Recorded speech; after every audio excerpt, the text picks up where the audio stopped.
Voilà, alors aujourd'hui nous allons faire une cuisson de pommes de terre. C'est pas ce qu'il y a de plus simple, puisque la pomme de terre contient peu d'eau.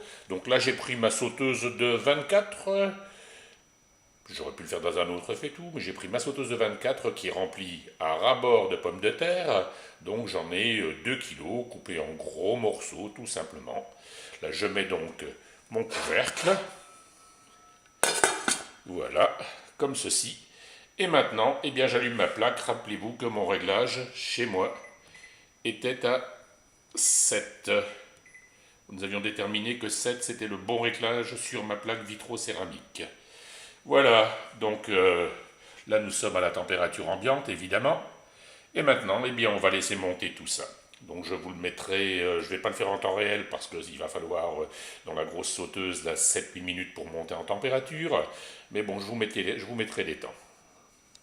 Voilà, alors là il s'est passé 3 minutes et mon aiguille commence à monter tout simplement. Donc on va attendre maintenant le fameux joint d'eau. Nous avons donc notre joint d'eau qui est fait, vous voyez, ça tourne tout seul. Voilà, et au fait, nous avons notre joint d'eau à 60. Voilà, ça monte encore un peu maintenant que j'ai éteint, c'est normal.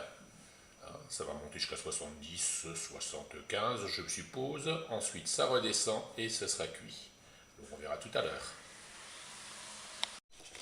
Et si je regarde mon couvercle maintenant, j'essaye de le tourner, eh ben il ne tourne plus parce que j'ai créé la dépression. C'est-à-dire que ma cuisson démarre une fois que j'éteins le feu.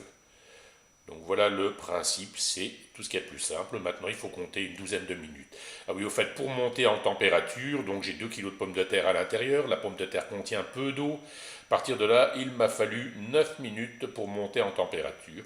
Et maintenant 12 minutes pour que mes pommes de terre soient cuites.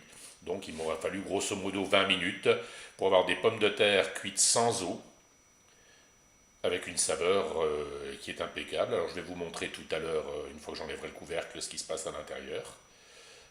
Autrement, rien de spécial. Ah, si vous remarquez peut-être que la sauteuse n'a pas de poignée, c'est tout bêtement parce que j'ai pour habitude de les enlever quand je cuisine, ça prend moins de place, comme les poignées sont amovibles. Donc moi j'ai pour habitude de les enlever systématiquement, et je ne les mets que pour reprendre la sauteuse lorsque je veux servir. Voilà, tout à l'heure. Et voilà, donc il s'est écoulé 12-13 minutes en réalité. Donc on va voir, on enlève le couvercle maintenant. Et on va voir les pommes de terre à l'intérieur. On va y planter le couteau pour vérifier si c'est cuit. C'est impeccable. Toutes les pommes de terre sont cuites, en dessus, en dessous, à droite et à gauche. Tout est impeccable. Et voilà, là nous avons de la pomme de terre qui a vraiment le goût de pomme de terre. Donc vous voyez, c'est vraiment pas compliqué à utiliser. Allez, bonne dégustation. A plus pour d'autres recettes.